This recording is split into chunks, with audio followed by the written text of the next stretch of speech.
возможности использования дальнобойного оружия. Одно из направлений – подводные дроны. Среди них Толока. Он может передвигаться под водой, обходить рэп противника и наносить удары по объектам на расстоянии 2000 километров в море или в прибрежной зоне. По данным издания Forbes, этот украинский беспилотник может поразить Керченский мост и российские порты. Фактически.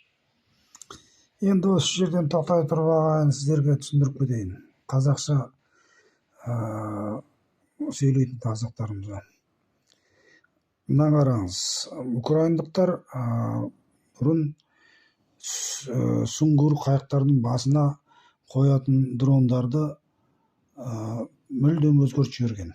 Қазір сүңгуір қайықтың бастарына, жандарына қоймай-ақ дронның өзін ойлап тауыпты.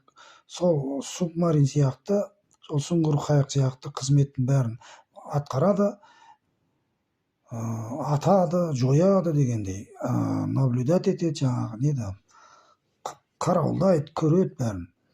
Енді қараңыздар, бұның артықшылығы адам ішінде болмағандықтан адамға қауіпсіздік бір өте үлкен қажетті әскерді сақтаудың мүмкіншілігі бар да бұл жерде.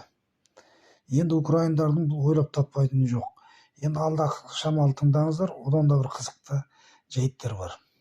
Фактически это большая дизельная электрическая субмарина, но которая работает без экипажа, то есть это такой подводный автономный дрон. Он может выполнять все те же миссии, которые выполняют субмарины с дроном, субмарины с людьми, с экипажем, то есть это может быть разведка, патрулирование, также это могут быть миссии камикадзе. Кроме подводных дронов, Украина начала производство крылатой ракеты «Фламинго». Этот проект сейчас активно совершенствуется. Ракета может преодолевать до 3000 километров с точностью поражения до десятка метров.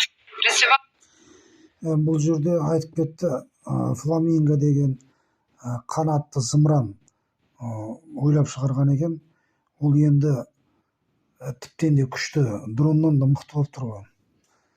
Бұл Ресейдің мысалға 3000 километр жердегі дүниелерін, станцияларын қиратуға өте мықты жол болып табылып отыр. Ал енді бізде осындай зымырандар қашан шығар екен? Мысал үшін 30 жылға шейін Путин егер жеңілмесе дейді, сондай қауесетті сөздер бар. Және де өзімде солай ойлаймын.